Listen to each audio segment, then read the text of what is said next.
दिनैहाय सान्तिपुर दालाइ दुलाराय बर' फरायसा आफादा जे सान्तिपुराव जे गोजौ फरायसालि बेयाव दिनैहाय ओनसोलनि जे क्लास 9 आरो 10 खौ लानानै दिनैहाय प्रि कचिं केम्प बानायदों। दा बेयाव आं बिथांमोनखौ गिबियावनो साबायखर जासिग्रोगोन जे बिथांमोना मोनसे ग्रेट इनिशिएटिभ लानानै जे ओनसोलनि जे फरायसाफोरखौ लानानै बिथांमोना इयुननि फिउचारखौ नोजोर नायनानै दिनैहाय बिथांमोना बेबायदि इनिशिएटिभखौ लादों बेखौ आं गिबियावनो बाख्नायग्रोदों। दा दिनैहाय जों सानदों जे जोङो दुलाराय बर' फरायसा आफादाव मावो, जोंहा माखासे थांखि बिथांखि थायो। थिग बेबायदिनो जोंनि थांखि बिथांखिया जाबाय गासै बर' रायजो राजाखौ लानानै आरो बर' फरायसाफोरखौ लानानै।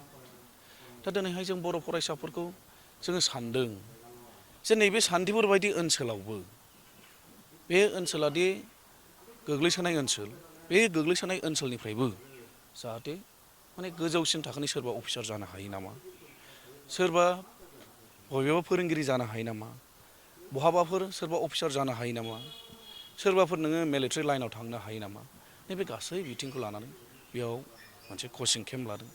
बेयाव कचिं केम्पनि फोरोंगिरिफोरखौ जों मोनसे बिथांमोनखौ जों खावलायदों जाहाथे बिथांमोना जे साबजेक्टनि कर्सखौल' जाहाथे फोरोङा, बिथांमोना मा जायो स्टुडेन्टफोरखौ मोनसे गोदान आइडिया सोनानै जाहाथे माने गथ'फोरखौ मटिभेटेड खालामो, बेखौ जोङो खावलायदों।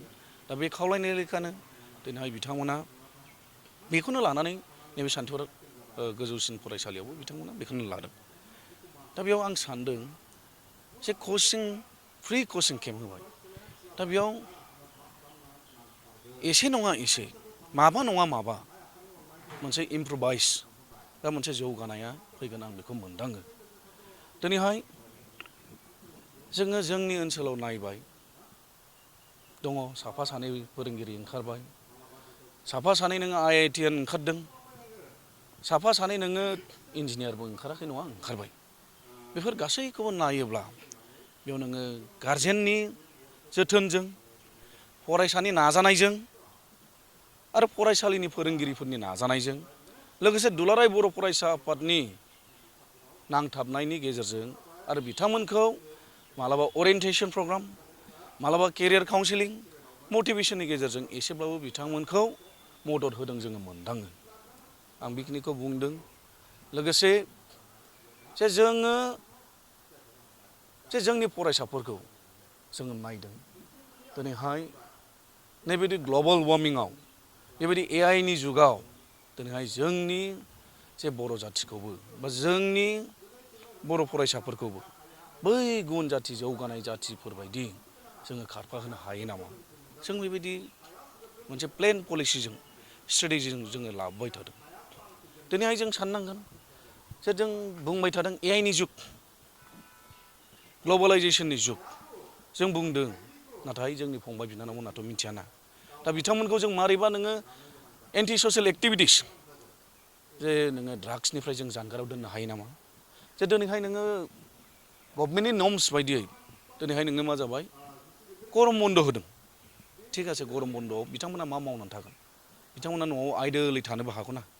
दा न'आव आइडोलै थास्लायस्लाय नों बाव फरायसालियाव फैनानै नों कचिंआव फैनानै मा जाबाय गोदान आइडिया मोननायालाय नोंनि थाखायलाय माथो गाज्रि जानो। दा बेनिखायनो जोङो फंबाय बिनानावमोनखौ जोंहा दायथ' दं, जोङो ओनसोलनि सासे सेनियर सिटिजेन जानानै बा सासे बैसो गोरा जानाय हिसाबै जोंहा दायथ' दं। समाज फोसाबनायाव जों बयबो रल लानांगोन। सोरबा उन्दैनिखौल' जों साननो नाङा, सोरबा गिदिरखौल' जों साननानै लानो नाङा, सोरबा नोङो आफादखौल' नोजोर नायनानै थानो नाङा।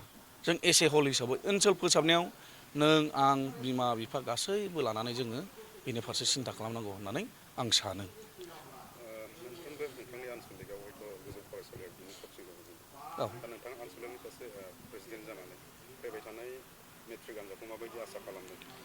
जोङो जिथि दुवार दख'रा दुलाराय बर' फरायसानि सिङाव थानाय गासै दालाइ आफादखौ जोङो बुङोब्ला मोनबा दङ। कलेज इउनिटखौ लानानै मोनद' जायो। दा मोनबायाव गासैबो होजोब्बाय।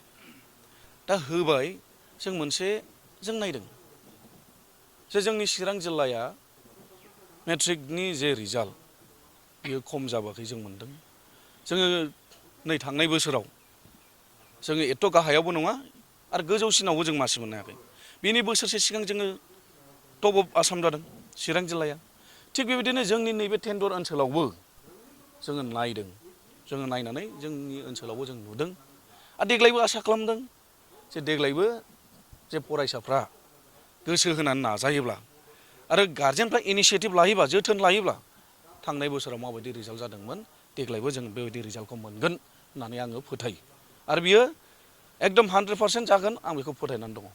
दा बेखौ जों नायनि गथ'फ्रा बेसिबां नाजागोन, जों मटिभेट होगोन बिथांमोनखौ जोङो बिथांमोननि जिउ राहा दानायाव एसेब्लाबो जोङो बयबो एडभाइस होलायलायनानै गामियाव थाग्रा गागि दैदेनगिरिफ्रानो जाथों, जों आफादनियानो जाथों आरो जोंनि फोरोंगिरि सारमोनानो मेडाममोनानो जाथों, जाहाथे बिथांमोनखौ एसे साजेस्ट खालामो आरो जोंनि जे फैबाय थानाय मेट्रिक रिजाल्ट बेखौ बिनि फिथाइखौ जों जाहाथे गोथावै जों मोनजायो। आं बेखिनिखौ बुंबाय।